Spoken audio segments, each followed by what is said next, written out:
Hey Wes, what's going on? Go ahead and you should see a um, link right up there.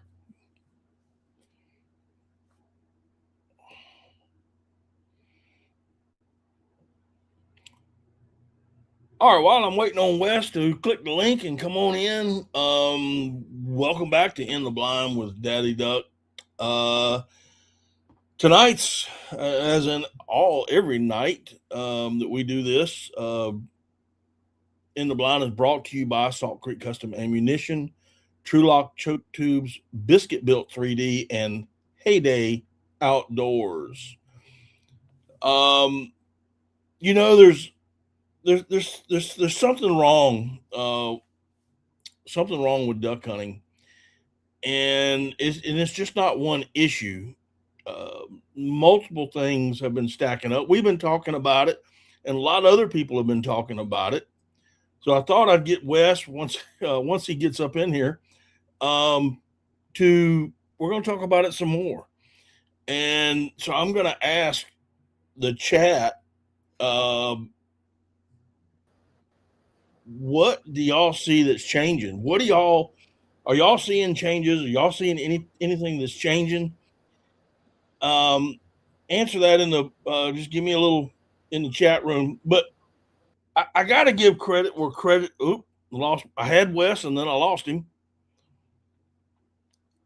I got to give credit where credit is due. Hopefully he'll be back. And the other day, me and Wes were talking on the phone, and he made mention that he calls this the Birdhouse Effect, and I really thought that was kind of cool. Um, he came up with that slogan. I don't know where he got it from, but he came up with that slogan called the Birdhouse Effect, and it's basically just like this: man will go out into the forest. They will cut all the trees down where all the birds live, and then they will go and build out of that wood. They will build a birdhouse and go post it up on a metal stake or something.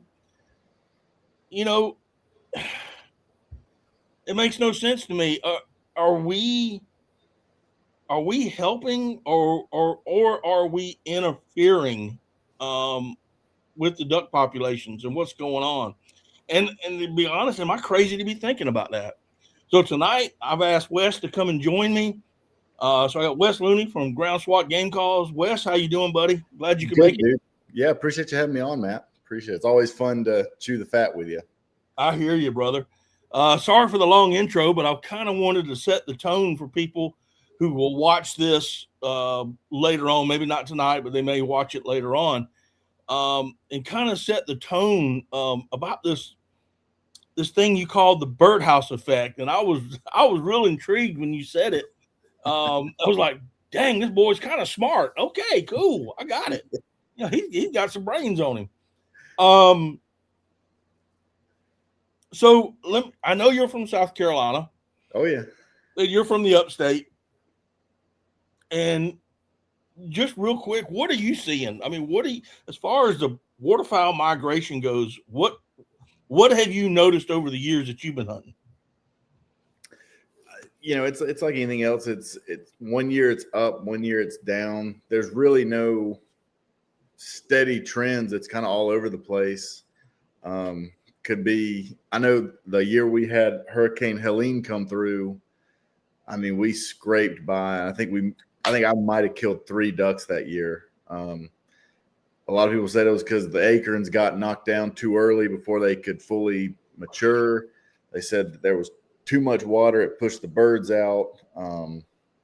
But, like I said, this year was probably one of the best years I've had in a long time as far as numbers and species. We weren't just killing, what are commonly referred to as trash ducks. We were actually killing, we went out the day before Christmas Eve and we killed 8 mallards, right off the river. I mean, that's right.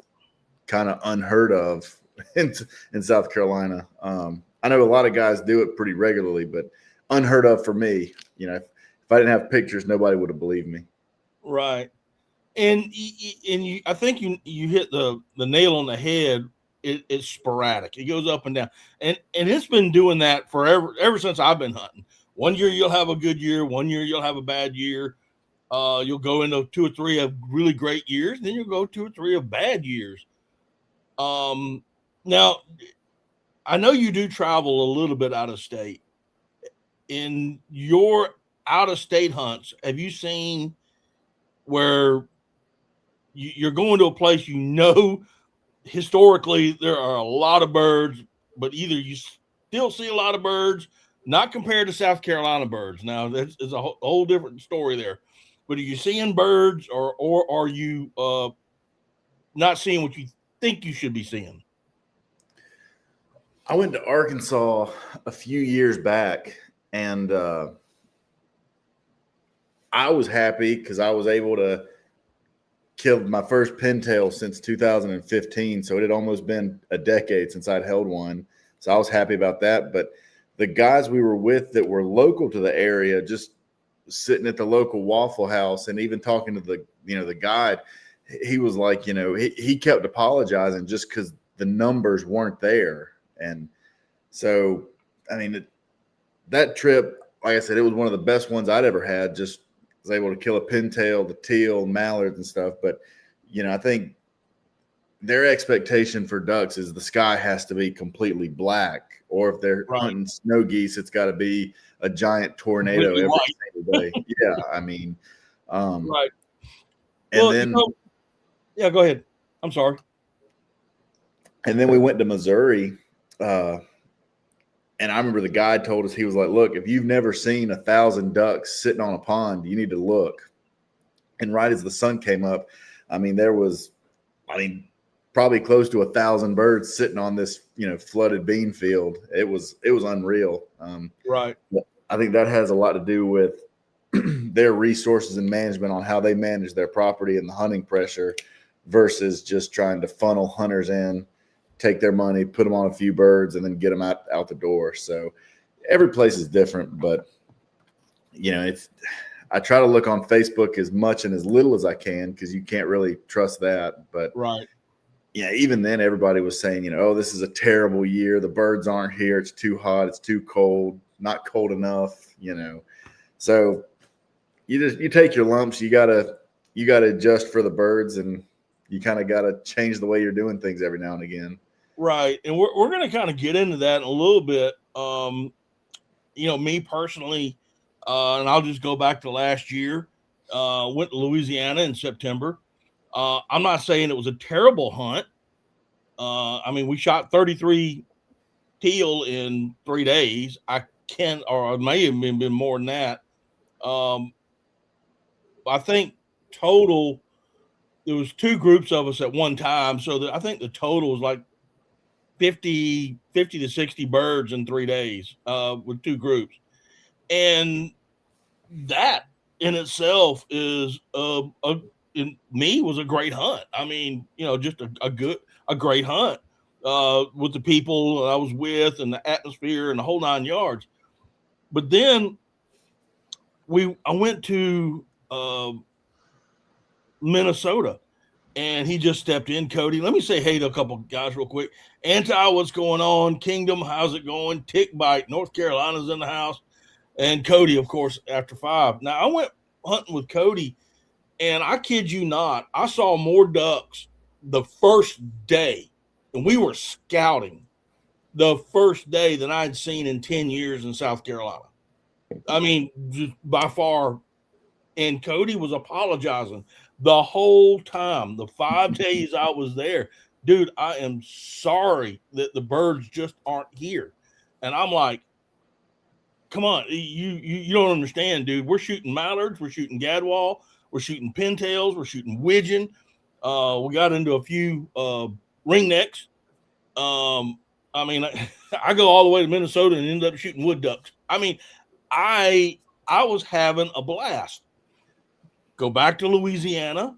Not such a great hunt, but how as far as the birds that were shot, but I got to see 2 youngsters shoot their first ducks, out of state ducks. I got to see a couple of people, grown adults, shoot their first ducks ever, which I ended up getting on film. So, it's all how you look at it that defines whether the hunt is good or not. But with all that said, I do think we have some problems, and especially in the southern states, with the corn ponds. And I don't know how. I kind of know how you feel about it, but just for the audience, just let them know what's your thoughts on flooded, unharvested corn. I'm a black and white guy. If it's within the realms of legality, if you can exploit it and you're not going to get fined for it, I'm all for it. I'm jealous. I'm 100% jealous if you can do that. But I mean, it's the same thing as when I used to knock on doors to get on these goose feeds. I mean, we're hunting, freshly cut corn, and I mean, it's kind of the same principle, except my feet stay a little bit drier. But yeah, I mean, same thing when I used to flood millet at my place. I mean, I wasn't going to do anything with it other than try to feed the birds with it. So, right. And I don't know how it's worded. I know it's in the handbook. What is it? Crop manipulation for purpose of hunting that's illegal. Yeah. So it's all about how you can word it and spin it. I know, like if you get stopped for a water safety check during season or whatever, and they're checking your life jackets, and I know on kayaks you have to have an audible device, like a mariner's whistle. One game warden will say it has to be, a blaze orange whistle, and the next game warden will say, if you've got a duck call, I'm going to count that as good. So right. It's kind of who wants to, flex muscles that day. But well, my opinion, and of course everybody has opinions. They're like elbows. Everybody's got two of them. But, for me, unharvested flooded corn is legalized baiting, in my opinion. It's just legalized baiting.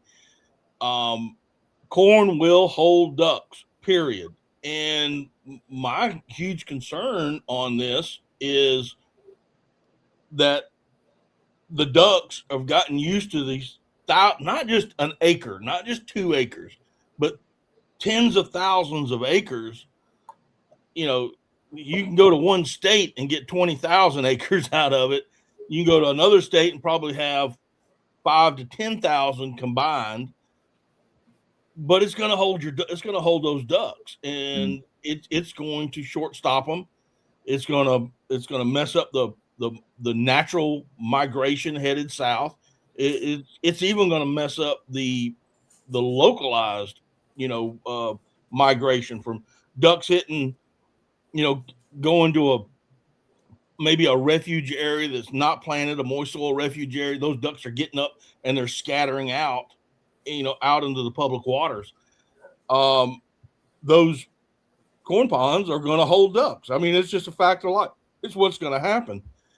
And for me, when you do that, when you put those corn in, you're not planting for food.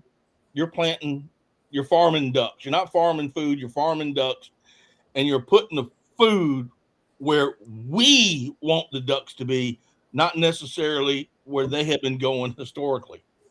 Again, referencing back to the Birdhouse Effect, are we,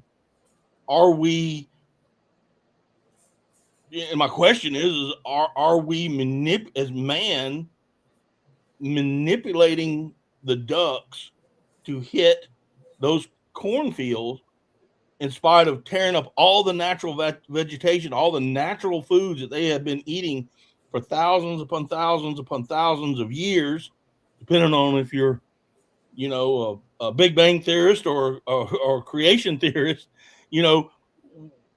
These ducks have been feeding on natural foods. Now we're putting them where we want them, not necessarily where historically they wanted to be. Your thoughts? No, I think there's a lot of truth in that for sure. Um, yeah, it's like I always say, the birdhouse effect. Yeah. Are you? Where's anti-foo? Yeah, I've got a Facebook page. Look up Wes Looney. That's one way to get a hold of me. And then ground swat game calls and canvas decoys. If you want to place an order, you can do it through both, and then I'll chat with you on both of them. I've got them tied directly. But no, as far as the like farming ducks and stuff, no, I think you're right. It's like we talked about. You can sit on the couch and eat a bag of Doritos and feel full, but is it better for you in the long run than eating real food? Right. I remember this is the first year I got drawn for a Cat 1 WMA in South Carolina, and the biologist was there, kind of talking about all the work they had done, where they had planted. They had your Japanese millet, but they also had local aquatic plants that the local birds actually, eat. So it wasn't just as you call it, it wasn't a corn pond. It was actually something that they would see on their natural flight paths and stuff. So I really like that. They didn't go the easy way out as far as just throwing corn, and getting it and flooding it 6 inches. Right. And the question comes back not only to you but in the chat, and I hope the chat gets into this conversation as well. But are the ducks migrating, or they just staying? I mean, you can talk about weather all day long, and I'll look at you kind of sideways, because weather affects ducks to a degree. But when they have an abundant amount of easy food to get to, an open water source, and it doesn't have to be right there. It could be a little ways away. I mean, the birds get up and they fly. And as long as they ain't getting banged on every day in the same spot, they're going to stay right where they're at. Yeah, I think I have bigger issues with heated ponds more than flooded corn. To me, that's almost too much of an unfair thing to do, because I think that will hinder the migration. Because if they're on water, they don't have to move. People always say, once Canada freezes over, the birds will really start working south. But if they have pockets of water that they can live in, they're not going anywhere. Like I said, you need food, habitat, and managed hunting pressure, and you're going to have ducks. So, holy smokes, he's got my phone number on there. Jeez Louise. That thing will be ringing off the hook here shortly. Just don't send me any explicit pictures. Good grief.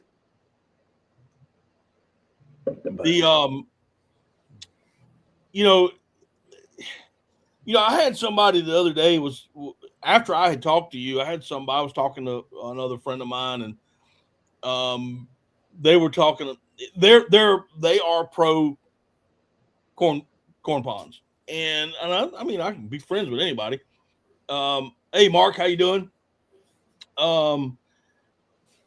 But he made a comment, and I said, well, let me answer it for you. And he goes, well, what about when we planted rice here in South Carolina? Okay, let's I'm just going to dabble into some quick history real quick. Rice was first cultivated in South Carolina in the late 1600s, around 1690. That's where it was cultivated, along the coast. There was some inland rice farming, but most of it was on the coast. Now, those farmers, they weren't after ducks. I mean, of course, they shot them when they could. I mean, it's food, because, they couldn't go to a grocery store in the 1600s, but they were planting rice for human consumption. It just happens that rice grows in water, and the water that it generally grows in is perfect conditions for ducks. It's perfect. It's a perfect world. Now, shortly after the Civil War, rice farming went down in South Carolina. You can imagine why. We don't have to get into that history, but it went down and it started moving further west. You know, Arkansas, Louisiana, Texas, and in some places in Missouri. Now, those those areas again, those farmers who actually moved from the southeast, from South Carolina and Georgia, um, didn't they weren't they weren't planting again for ducks. They were planting for food. They were planting for human consumption, and it just happened that, to be perfect conditions for ducks. Um, so there's right there is just a little bit of history. I have yet to see, other than a dry field, a cornfield, it's dry, where that farmer went and said, you know what, I'm going to farm this 5,000 acres, plant it in corn, and then I'm going to harvest it. And I know ducks are going to come there, because they're not thinking that way. They're thinking, I'm going to harvest that corn for human consumption or for whatever they're going to use the corn for, because there's many applications for it. So the farmers are not thinking this way. But these guys that are doing these corn ponds are not thinking that way. They are thinking, I'm going to farm for ducks, period.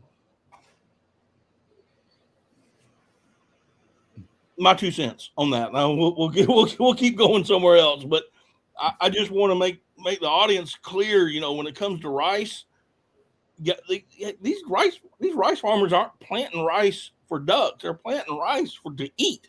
Now there are some places that do, private lands that do plant rice for ducks. I got it. I understand that, but 99.9% of them are planting for food.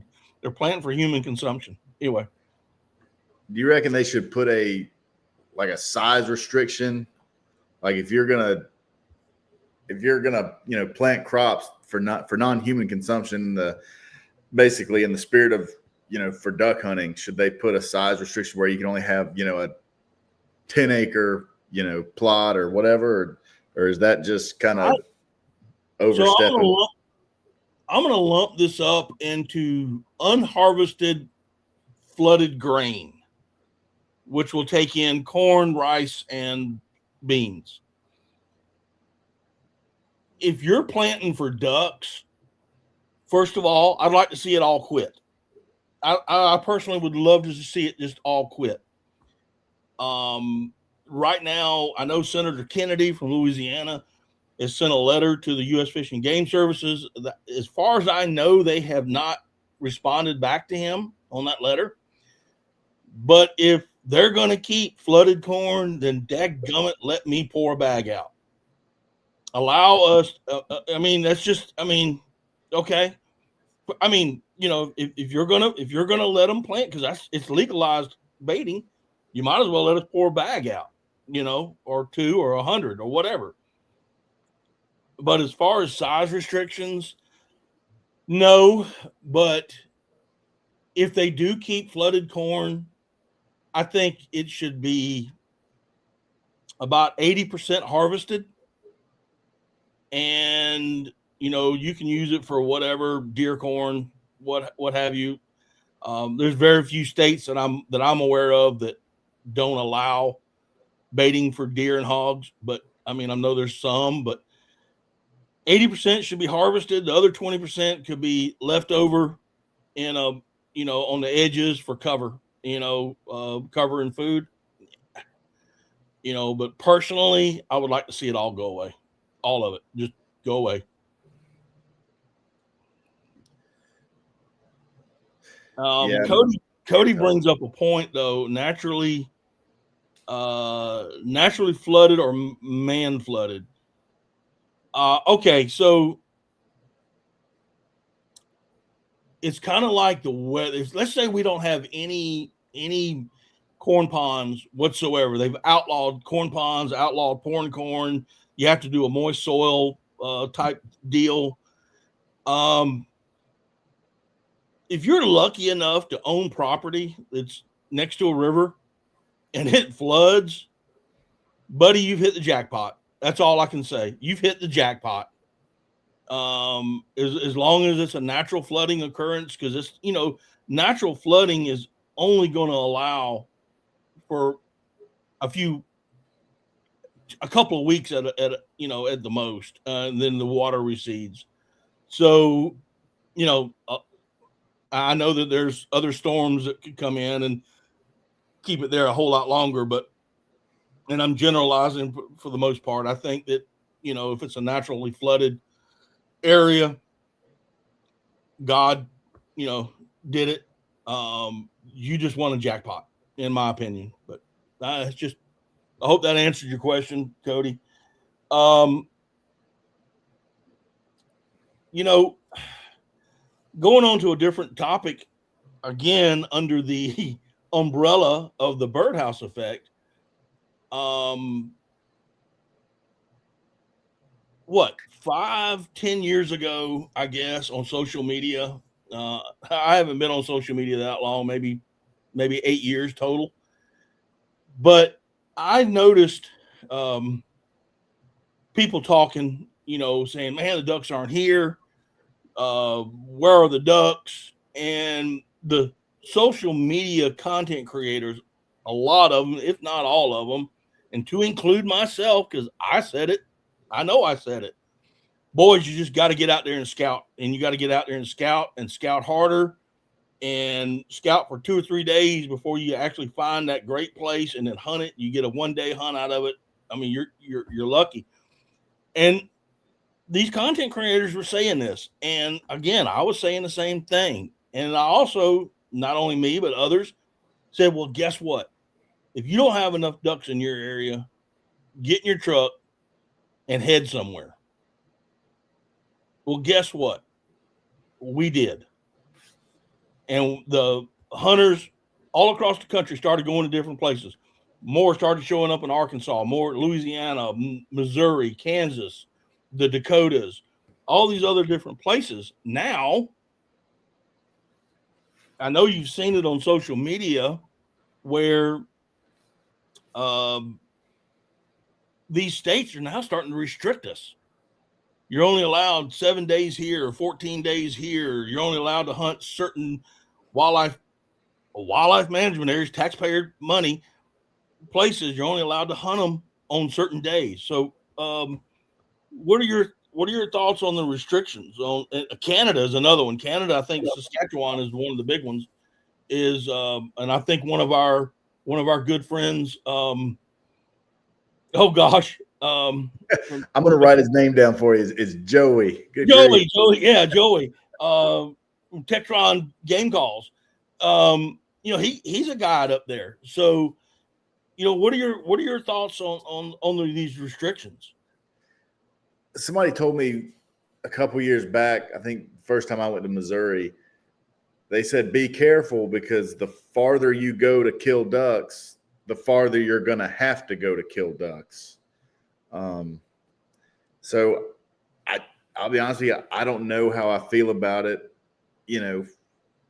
Arkansas, they need to get a handle on everything down there as far as just the amount of pressure, and I know a lot of this is their state's heritage, and I know they'd probably string me up from a yard arm if they heard me say this, but the boat races and you got people horse races running through the woods, and they've got this. It's like, good grief, all for a bird that 75% of them won't eat, and they're going to throw it in the ditch anyway. Right. So I'm okay with restrictions on out-of-staters for certain WMAs, certain parts of the year and weekends and stuff. It's funny. South Carolina's got a pretty good turkey population, compared to a lot of states. And it was a call maker out of Arkansas. His famous lines are, stay in your own state and kill your own ducks. And, he made the mistake of, I don't know if he linked up with another guy from I think it was from Georgia, but the guy put him on a turkey, and I mean he got railroaded. What happened to stay in your own state and kill your own birds? And Right. There's rules for me, and then there's rules for thee. Exactly. And that was my next thing was to say, a lot of these guys that are in Arkansas and they're demanding, the public is demanding more restrictions in Arkansas. Some are, I heard one the other day out of Kansas, but then they got told, hey, we can't. What do you mean we can't go to Canada? What do you mean we can only have a few days in Canada? What are you talking about? You're wanting it in your state, but you don't want it in other states or other areas to go hunt. So, my opinion's a little hypocritical. I'm, if I'm going to go out of state, I want to hunt 5 days. My license, unless they start doing a 3-day license, which none of them do, I would like to, if the smallest one is a 5-day, I want to hunt at least 5 days. If it's a 7-day, I want to hunt 7 consecutive days. Why do I want to give my money away? And that's my outtake on it. I want to go to these places. Some of these I've never been to. Some of these areas I've never hunted. I want to hunt them. I want to enjoy it. But, I want to spend more than 3 days, and I don't want to go to a wildlife management. Well, you can hunt day 1, but you're not going to be able to hunt here 2, 3, 4, 5. You know what I'm saying? You're not going to be able. You're going to have to find some place. To me, it's just a little. It's just a little absurd. I can understand, their thought pattern. About it. I really do. I can sympathize with their thought pattern, but if I'm an out-of-stater, I'm bringing money in. I'm bringing hotels, restaurants. I'm not talking about just licenses fees. License fees, and of course, your federal duck stamps, all good all over the place. But I'm bringing money in. It may not be much, but I'm bringing something. And I'm not just the only one. So that's just my thoughts on it. Anything else on it? I mean, do you think they ought to do a draw system where, like, I know North Carolina for a swan permit or whatever, which I wish I wouldn't have to draw, or you have to buy a license before you can even apply for a tag, right? I believe so. I know Charles is in here, and if Charles is listening, I hope he can. I ask him this question every time because I never can remember. But I was looking at that, and it's, for an out-of-state license, it's just like, geez Louise, I don't want to spend over, close to $200 and then not get drawn, and then you got to do it again the next year and hope you get drawn. The wife would start what are you doing here?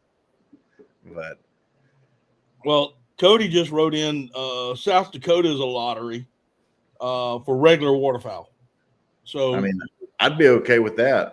Just that way, if you get drawn, you're going, and if you don't, you can save your gas money, or just do a guided trip if you're so inclined. Correct. Okay, so Charles, that is correct on a swan tag. You got to buy a license. Yeah, so that's a pain in the butt there. That's my money tree died a couple years ago, so I'm trying to. I got to start watering it to get some more money, but it's.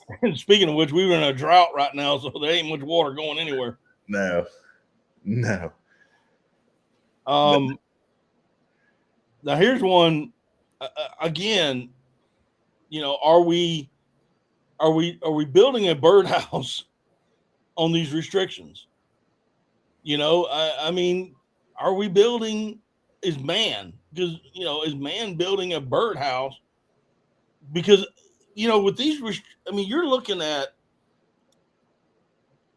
probably millions of dollars, if not more. I don't have those numbers in front of me, and but there's probably millions of dollars that go into a state, especially places like Arkansas and Kansas, Louisiana, Texas, millions of dollars in revenue that comes into that state from out-of-state duck hunters, out-of-state waterfowlers. Because I mean, you look at some of these states like Arkansas, Louisiana, Texas, where they got the big time conservation snow goose hunts. That brings in a tub of money. The hotels, restaurants, so forth. So again, I wonder if they're building a birdhouse, and what's going to happen.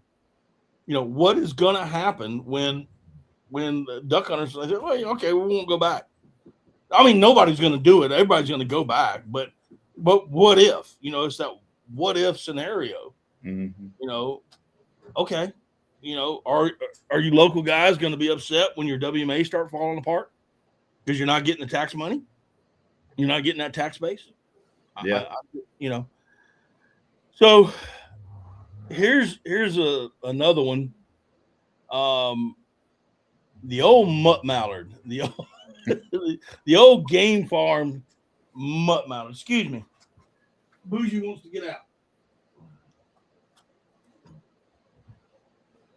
She comes in, she lays down for a minute, and then she goes, I want to be in there with mama. And then she turns around and says, she'll come in here in a minute and kick the door in.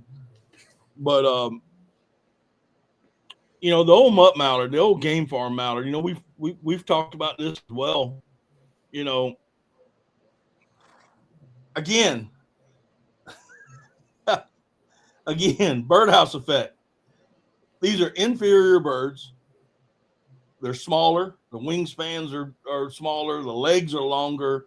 The beaks are shorter and pointed. The lamelle, which is their filtering system, is greatly reduced. They're not real ducks, and it's not just mallards. It's a lot of other ducks we're seeing this happen. Wood ducks, widgeon, Eurasian widgeon. I mean, even some geese that are not native to the U.S. are starting to show, or we're starting to see. So, what are your thoughts on the old mutt mallard?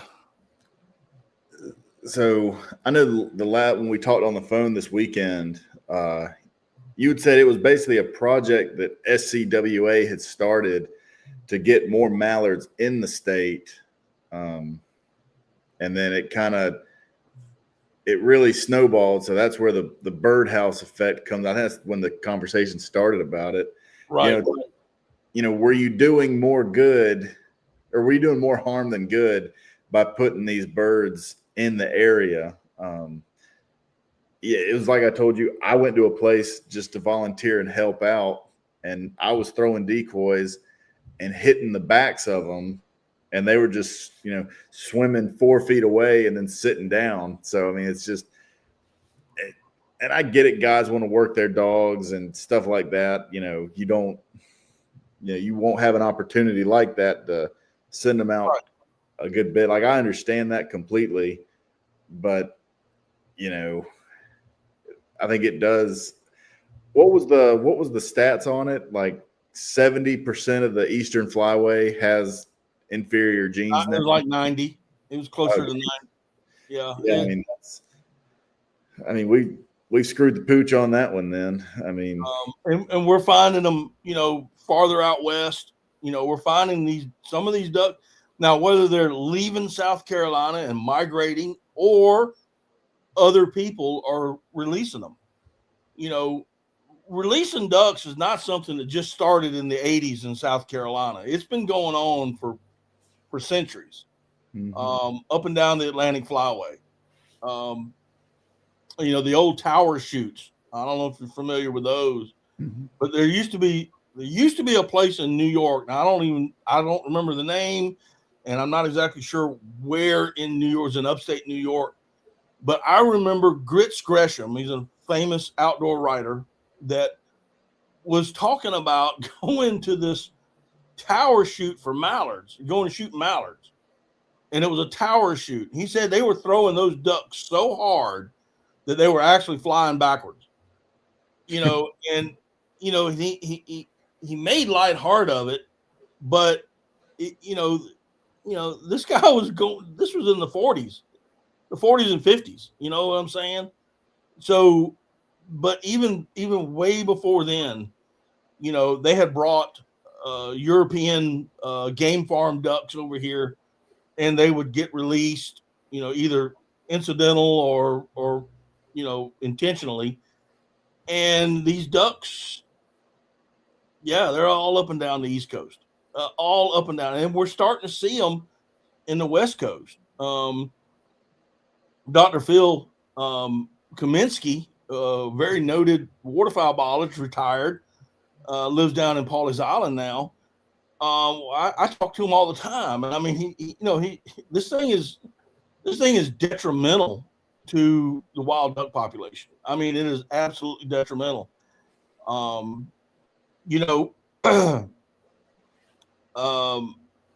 There.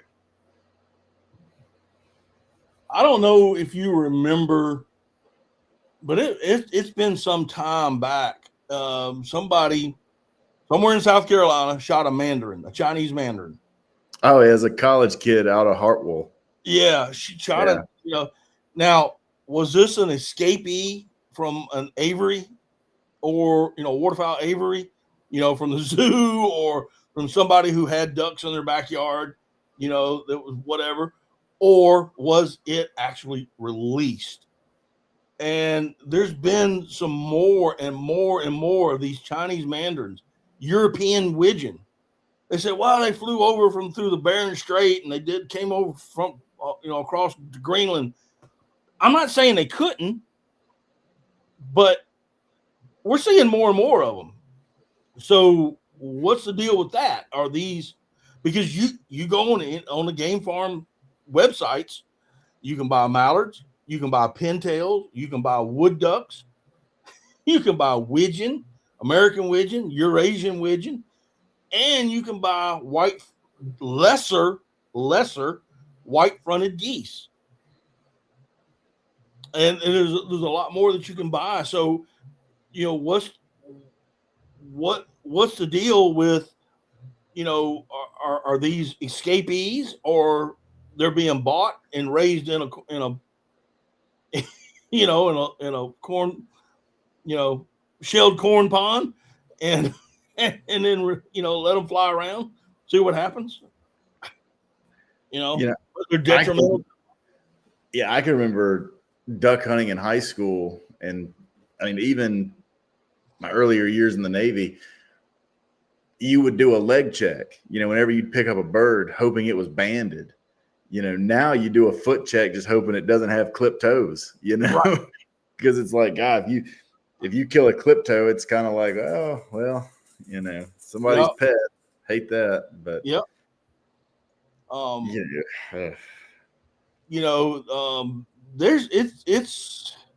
I honestly cannot express my hatred of these things, especially not on here. You heard me the other day, but again, again, like you said, and I love that saying, man, the Birdhouse Effect. It's absolutely crazy how, and why is it that man always has to stick their finger in something and stir the pot and not just let nature take care of nature? I mean, I know we need some things. We need more habitat. I got it. We need more grasslands. We need more nesting areas. We need more predator control. Those things I can say, yes, let's do something about that. But releasing ducks, building a corn pond, nah, well, Mark Taylor says, as expensive as them ducks are, no one turned them loose. No, he's right. I mean, it's golly, but I mean, I don't know how the future looks, to be honest with you. I know every generation will say, like, it'll never be as good as it was when, I was in high school or when I first started this. And I think that's just the doom and gloom of human nature. But, I mean, now it's, at least in the state of South Carolina, that's really where I'm most vested in. It seems like we've got 5 hunters per every bird, and it's just, we went opening day last year, and that was the only time I've ever hunted big ducks where I was just wearing a flannel shirt. I wasn't, wearing a jacket. It was pretty nice, but we had, groups of wood ducks just dumping in on us, and we would let them get out on their own, and then we would pick off singles when they came back. And the guys that, that we had beat to the spot, they were waiting on us at the ramp, and just to see how we had done. And, they were like, how'd y'all do? And it was like, well, we killed our 6, but we could have killed 600. We were pretty picky with the shots. And the guy was like, well, what do you mean by that? I was like, well, we didn't shoot into giant wads of them and, educate, 100 birds. We just, we killed what we could, and of course I go back the next day and they're there, and it was World War III. So I was like, well, shoot. Yeah. After 5, no, if I could just kill wood ducks in a beaver swamp, I would be happy the rest of my life. Give me 3 wood ducks. Give me 1 wood duck. I don't care. I'm happy as a pig in mud. You can keep them mallards. Well, shooting a mallard just decoying in through the trees is like shooting a Walmart trash bag sometimes. You shoot a wood duck that's doing Mach 12 through the treetops.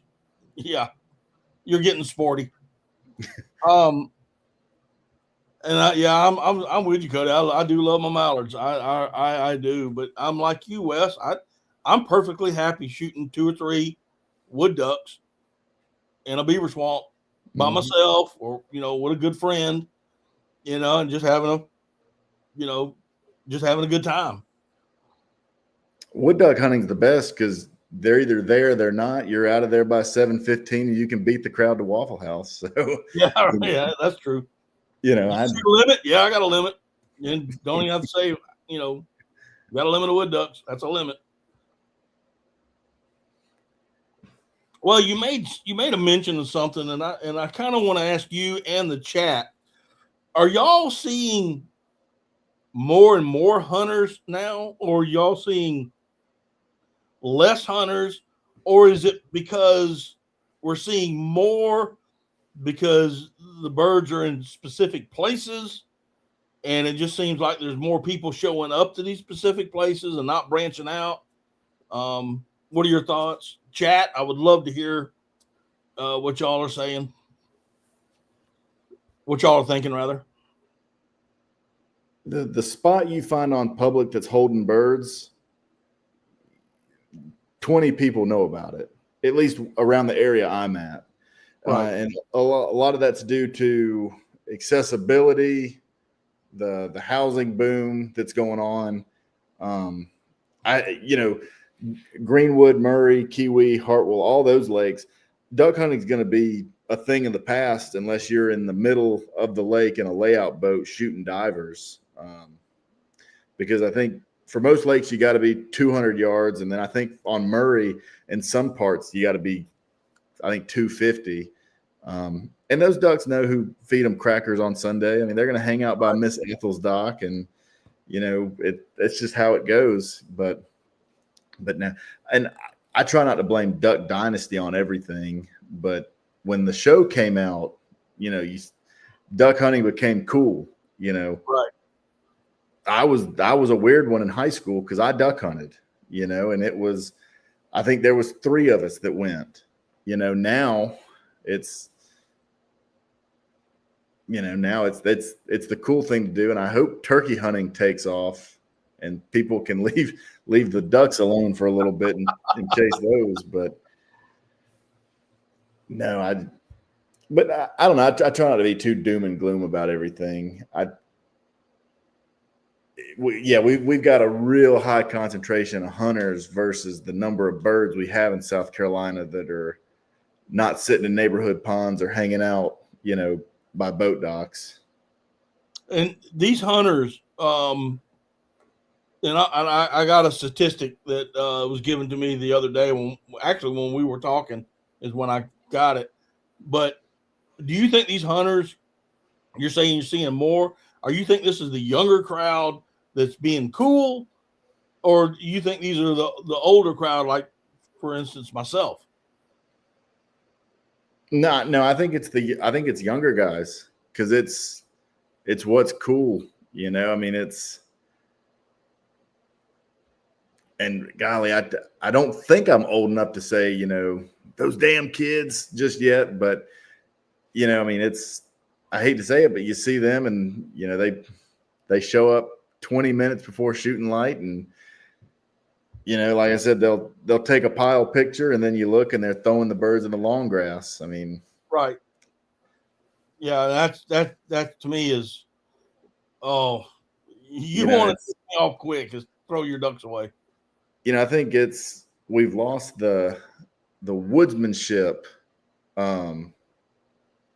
The woodsmanship, basically how to be a decent outdoorsman, where you honor first come, first serve. You don't set up right on top of somebody. You don't treetop birds. You don't, I don't know what a swing duck is. I mean, if a bird's making a big pass, if I can shoot it, if I can shoot it off the wing, that's cool. I won't get too mad at somebody if they do that, but I know a lot of guys get pretty upset about that. I'm one of them. I can't tell you how many ducks that I have passed up on because hunters, it was in Arkansas and we set up. Everybody thought, I mean, even that crowd over there thought they were far enough away. I mean, it was just one of those days, and when you're in the timber, sometimes lights look farther away than what they really are. And, but we passed up on a lot of birds that day that were swinging through the trees to get to their, I mean, they were locked in on their hole and we let them go. Yeah. And we actually had them after the hunt. A couple of them said, "Hey, y'all need to come over here. We noticed what y'all were doing. Y'all need," and we did, and we ended up shooting our birds. But it was like you said, the woodsmanship is gone. The camaraderie is gone. It's me. Like someone said, it's the younger crowd. It's Tyler. It's the younger crowd that are wearing that are wanting Instagram and Facebook pictures. Yeah. But with that said, the statistic is, and I read this the other day, in Louisiana alone, over 60,000 duck hunters did not buy licenses last year because they've had enough of it. They've actually just said, you know what, we're tired of it. And they didn't hunt. So that's why I asked the question: are you seeing more? But yet I see statistics. I don't know what South Carolina is, but every year I swear up and down I'm going to give it up in South Carolina and never buy another hunting license. I end up doing it. But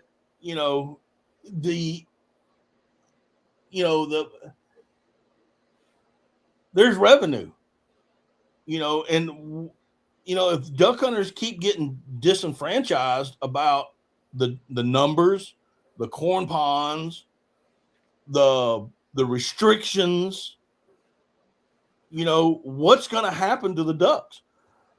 What's going to happen to the WMAs? What's going to happen to the refuges? Nobody's buying duck stamps. They said, I'm tired. What is now going to happen to the future of duck hunting if it continues going the way it's going? What are your thoughts? Yeah, I mean, I think duck hunting's not going anywhere until there's too many houses to safely discharge a firearm. But something's got to be done. I wouldn't mind seeing all WMAs in South Carolina become Cat 1s to where it's not a free for all, on the ones that aren't Cat 1s. I mean, we went where did we go? I can't remember where it was, but I mean, we got there, and you got to get there, super early. And then we're sitting there, and we had hunters walk up beside us and say, "Hey, can we hunt, right here?" It's like, well, I mean, you're going to anyway, it's so, yeah, go ahead. And then we had a group on our left, our right, and then we had some across the pond from us. And it's like, geez, Louise, if there's a low bird, we're all getting peppered, and it's just, Right. So I don't know. Like I said, the woodsmanship is gone. The conservation mindset that After 5 said, I think that's gone. I know in San Diego, this isn't duck hunting related, but they have these hiking clubs, and you have to volunteer so many hours to, stay an active member, whether it's cleaning up the trail from debris and litter to, cutting weeds back and stuff like that. I'd like to see more of that, where guys are hanging duck boxes and the mallard nest and, stuff like that, but it'll never happen. I think once again, human nature kicks in where, well, that's something for the other guy to do. Right. That's not my job. That can be your job. Why should I do it when you can do it? But Well, my biggest concern is if like I said earlier, if they get disenfranchised with duck hunting, the older crowd, even some of the younger crowd, there's no more duck stamps. There's no more money for refuges. There's no more money, for, again, for the WMAs. If you're putting restrictions on certain states, the states are putting restrictions on out-of-state hunters.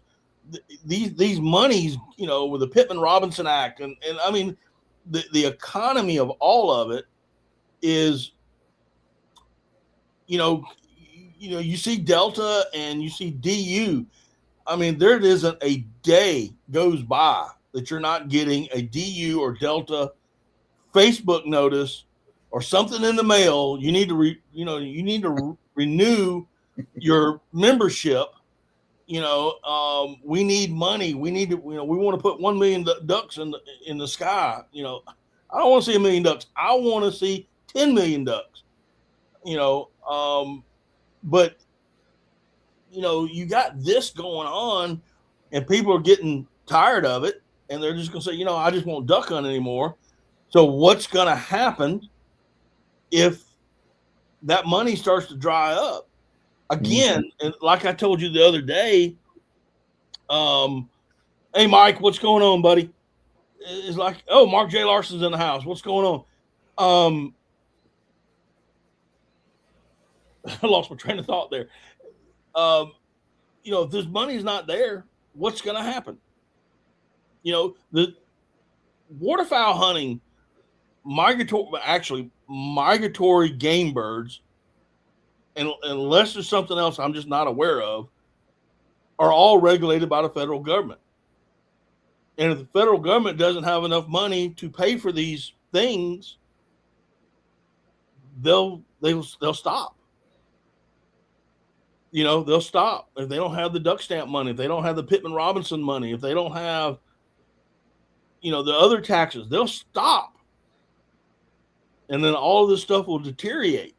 And that is what this whole thing tonight is all about, is that birdhouse effect, where we think we're doing the right, but in the long term, are we actually hurting? We cutting off our nose to spite our face. I mean, that's what that's me. I think that way. Yeah. It's like anything else. I really didn't fall back in love with the sport until I started turning calls for myself, and then ultimately carving decoys. So now it's, a different aspect to it, but I don't know. I just don't. Like I said, there's a lot of stuff I see on social media. As far as now, the new trend is they dance around the dead turkey. It's I don't much care for that, No, I think you're showing your your ignorance. your true colors, as they say. But then some people might not agree with pile pictures or stuff like that. So I will tell you, I've done a few of them. yeah, I've done a few of them, and but it's not all about the pile. It's about the story that I'm trying to get. But again, you have those days.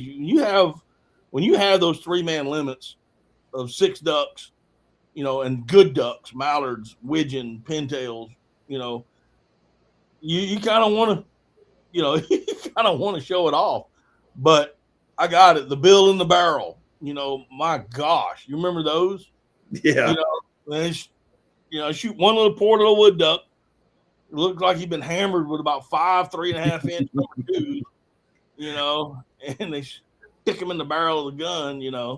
That was always those were that golly. That's funny. That's old school there. Yeah. But that's the same thing about the turkeys, dancing around the turkeys, Let's see, Tyler saying the state agencies need to do a better job at getting sportsmen involved in the conservation process, like hanging wood duck boxes, cleaning and prepping boxes, hen tubes, even planting cypress trees. Personally, we got enough cypress. I would rather plant oak trees, but hey, that's just me. But yeah, I got what you're saying. So real quick, this is for the chat room. And you can say what you want to, Wes, but for the chat room, corn ponds, good or bad? Real quick, fire it off. Let me know what you think. Corn ponds, good or bad? I don't care what you say. You don't have to make me happy. Just want to hear your answers. If I get invited, I'm all for them. Huh? I said if I'm invited to one, I'm all for them. But if I can't go, y'all can't have them. After 5 is undecided, which is understandable from where he lives, up in Minnesota where they don't have them. Tyler, they're good. He likes corn ponds. Okay. All right. I'm not going to argue with you. Like I said, everybody, you have opinions. Everybody's got 2 of them. Limiting non-residents in different states. What do y'all think? Yes, no, maybe? I want to hear what you got to say. Come on. Shell or hole. Stupid. Oh, my dream. Who let him in here? Who let him in here? That's 5. No. Okay. He is no on the limiting restrictions. Having restrictions. I mean, if it's tax funded, I mean, geez Louise. I mean, you should be able to go whenever you want to. That's my thing. Actually, no, it didn't. Cody. Actually, I know you well enough. I know when you're trying to stir a pot and when you're not. Yes, if it's overcrowded issue, then yes. Okay. And is it Missouri where you show up to the WMA and you get drawn?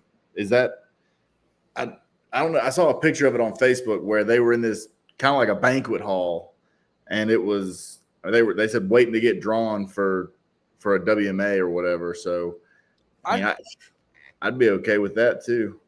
I know of one. Well, it's a WMA, but you can build your own blind on it. And I believe it's in Tennessee. Where everybody shows up to like you said, a building, and they draw lot numbers, and then you can build a blind there. And I don't know if you can hunt it any day you want to, or you can only hunt it on certain days. I don't know how that worked. But you actually go out there and build your blind. You can build a blind. And it has to be torn down. Has to be torn down X amount of days after the season ends. You have to go in there and tear it down and haul everything out of there. You can't leave the blind standing. Dude, have you seen this? Have you seen the Magnum Scoter I'm building? No, dude. Give me a second. This thing's a monstrosity. Oh goodness, Cody, you're saying used to be we couldn't hunt. We couldn't hunt after 4 p.m. until October 31st. Holy cow, dude! So that's the Scoter. I'll get you a hooded merganser for reference, just to show you how big that son is.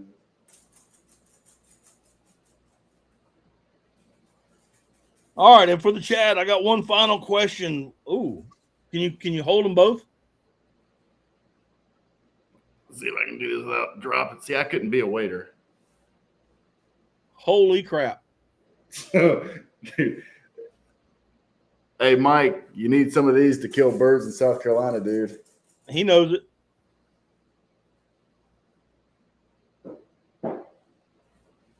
JW Outdoors, what's up? How you doing, buddy? And my final question for the chat, well, it may not be my final, but it's the last on the rapid fire. Released ducks. Released ducks. Are they a problem or not? No good. No good. So Wes, while I'm waiting on Cody says no idea. We don't get JW. We don't get ducks. We don't get ducks in South Carolina. Let me ask you this for you, Wes. Are we adapting to duck hunting, or are we changing what it is? I think everything's getting modern. With the exception of me, I'm still carving birds, but that's just because I'm too stupid to buy the plastic ones, I guess. Well, you do a good job with them. I'm just saying. Well, I appreciate that. But no, I think we've adapted. I think we've changed how everything gets done. I'm a big history guy when it comes to the sport. Back in the day, they were using wooden blocks that were crudely painted like birds, and now we've got spinners, floaters, spinners, water shooters. We've got everything. God, in the 70s, a jerk string was, right, technology from outer space. It seemed like. If you're not constantly adapting, you're going to get let. I think Waylon Jennings said, he was like, I've been called a dinosaur. He was like, and I'm going to go extinct one day. He said, but I've left a hell of a footprint. So, right. You've got to adapt. Otherwise you get left behind. Let's see. JW says, if you buy ducks to release, it's your property. And I think if that's what you want to do, then do it. That's what he says. I could,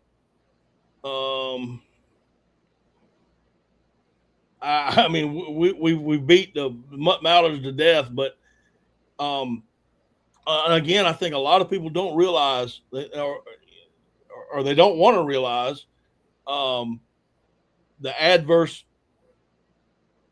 what these ducks do to the wild population. Genetically, they're inferior, shorter wingspans, longer legs, shorter bills, more pointed for pecking corn, and the lamille, which is their filter in their bills. There's less of it because they're not filtering. They're pecking corn.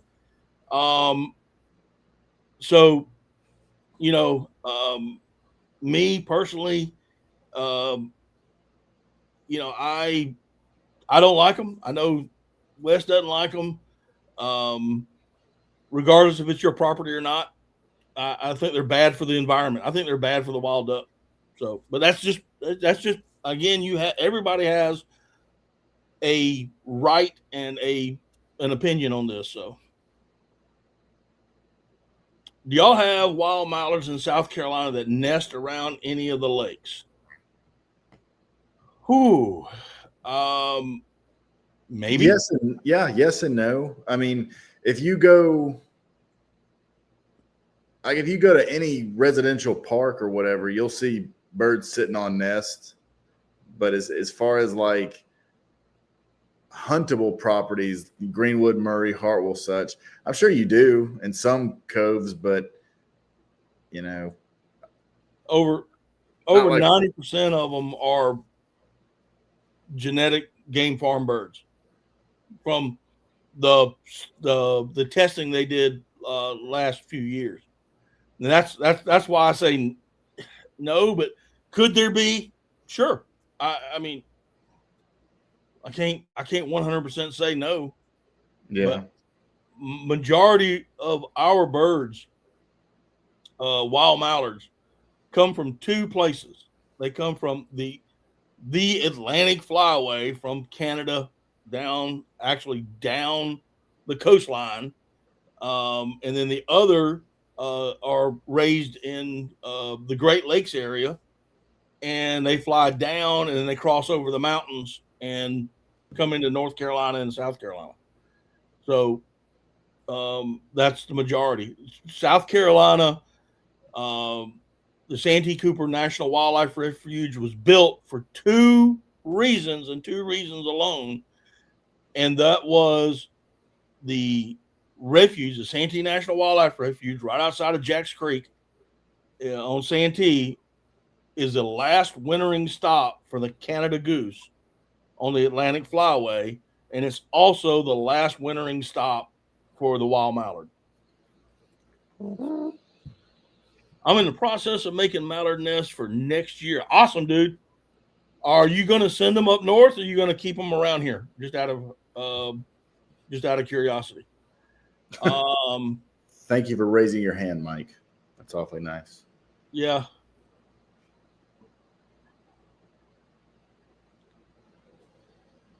I was on the lake down by the dam last week. There was like 2,000 black ducks. Are you sure they were black ducks or were they mottled ducks? Because now we have mottled ducks that are coming here to nest, and then they will start nesting around the Santee and the coastal areas, and then by the time September, October rolls around, they will head south back to Florida. And I know they look a lot alike. So if you saw black ducks, they were more than likely mottled ducks.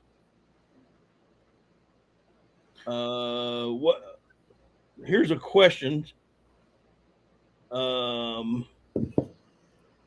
What's y'all's code name for the game wardens? Run. Yeah. I usually have a bad word I say. Green jeans, possum sheriffs. Possum sheriffs. Depends on if they got me on doing something, then it's sir. Yes, sir. Yes, sir. Yes, sir.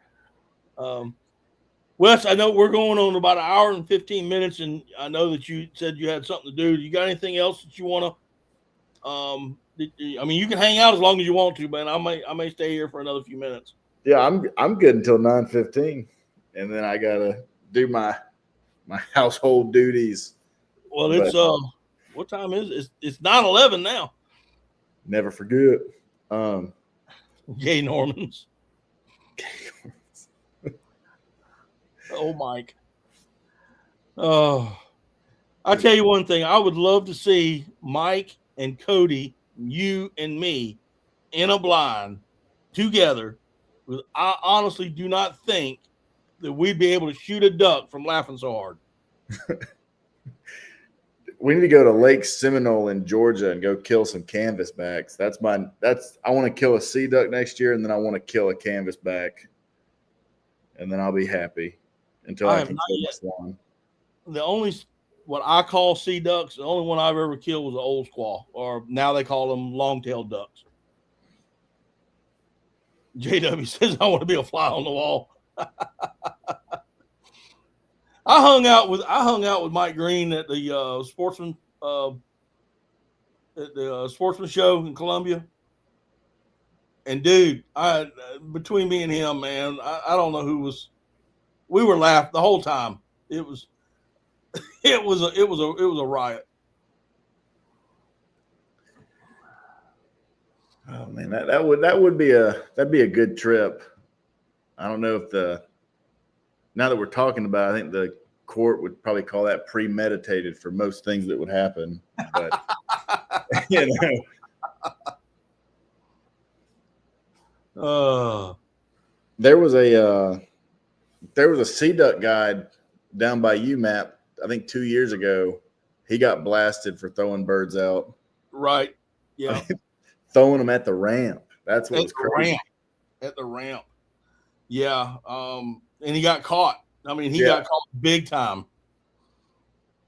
I mean, there was none of this. He was filmed doing it. I mean, it was, and yeah, it was bad. Of course, years ago, 5 or 6 years ago, I guess it was, those boys got shot those swans down on Santee, thought they were snow geese, ended up shooting 5 of them. First thing they did when they shot them, they posted them on social media, and the feds in the state were waiting on them at the boat ramp. We need to have a meeting and grade up. Have a meeting. We just need to have a meeting.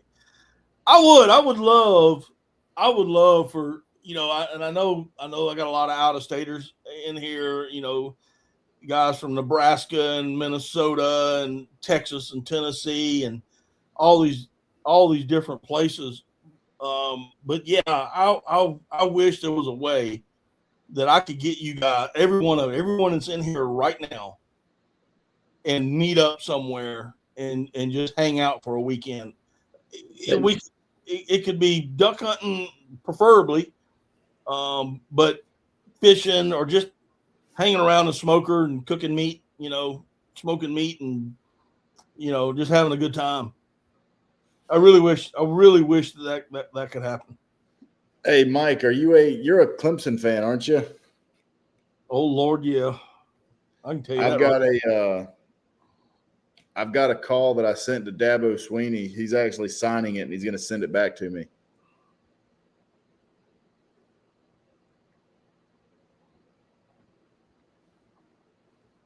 Yeah, when we were at the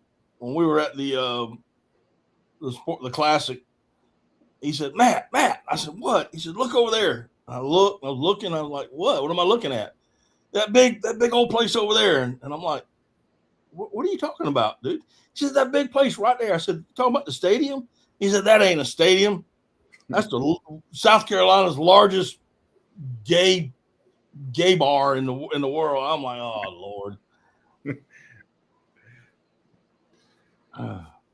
But yeah, I reached out to their public affairs office with an idea, to send him a call to get him to sign it, and they were like, "Yeah, he'd love to." So I sent a couple up there. I tell people I'm the only white guy in the South that could give a darn about college football, but there's two. I'll keep one for myself and then probably let one go. I don't need both of them. So. Oh goodness. Well, anybody else got anything? Wes, you got anything that you like to say? Not turkey season. That's already here. Early goose will be here before you know it. So I'm excited for that phone call. Hey, if I can get a few door knocks to not get slammed in my face, I'll have you up here. We we'll have us a good old time. Like I said, I'm still waiting. I'm all for firing up the smoker and then shooting some big old sky pandas. Shooting wood ducks in the woods is a lot of fun, but there's nothing like seeing a goose from 3 counties over lock up and come right in. So, and when they hit the ground, golly, it's all but over. Those things make a thud. What's y'all's thoughts on the flooded corn in the Midwest? I am 100% against unharvested flooded corn. 100% against it. We talked about it earlier in this show, JW. So, please, once I come off alive, give it a couple of days, and it'll be on my channel, and you can go and watch it there again if you like. But yeah, I'm 100% against it. 100% against it. Not just the Midwest, but everywhere. So I don't know why I just now thought of this. I guess while I'm still here, I had a cousin go to Louisiana this year for like a guy's trip. They went on a guided duck hunt. They killed 3 teal and like 45 coots that entire weekend. Oh my gosh. And I would have been livid. Yeah. You know, just hey, like a coot absolutely gets hammered around me, but you know, I've got a pretty good recipe for them, but I'm not killing 45 of those things. No. You know, it's just, I mean, we all have bad hunts. We all have great hunts. We all have good hunts. We all have mediocre hunts. I mean, it just happens. It's called duck hunting for a reason. But yeah, you go on a trip, you know, that's why I'm bringing all this out, you know, with the corn ponds and the restrictions and, you know, all of this stuff that we've talked about tonight, and I have been talking about for years. You do have certain expectations, and you know, I think we still have duck. I think we still have a good duck population. What I'm concerned about is them short stopping and not continuing on with a traditional migratory pattern. You know, the simple fact of the matter is, you're gonna have if you take corn out of the equation and stop the corn ponds, and it goes all the natural foods that ducks generally eat and have been eating for thousands of years. That's when weather will play its part. That's when, because ducks are gonna have to get up, they're gonna have to move to find a better weather, better conditions, and get food. That's when weather plays the part. But right now, food, if they have food, they got water, they got rest, they ain't going nowhere. And it's a fact, Jack, come December 21st, which is the winter solstice, wherever that duck is at on that day, 9 times out of 10, he's going to be there until it's time to migrate north. That's a fact. JW Outdoors, where are you from? I live in Gray Court.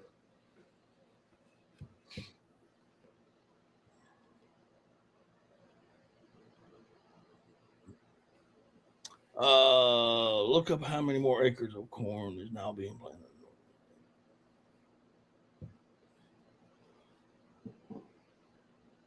Are we talking, Tyler? Are we talking about flooded corn, or are we just talking about planting corn for human consumption? He lives in near Anderson in Oconee. Dude, if you're bored this weekend, Saturday, I'm doing a historical presentation on market hunting in Lawrence, and then I'm doing a decoy building demo. Come by and hang out, dude. I'll sell you some stuff. It'd be cool to chat with you.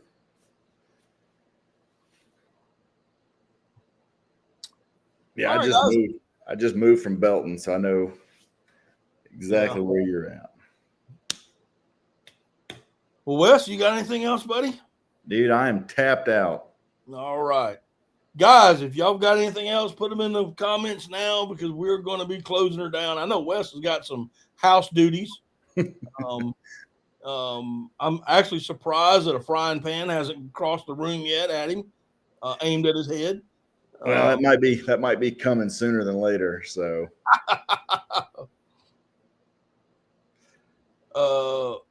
he works for Towboat US. I'll be danged.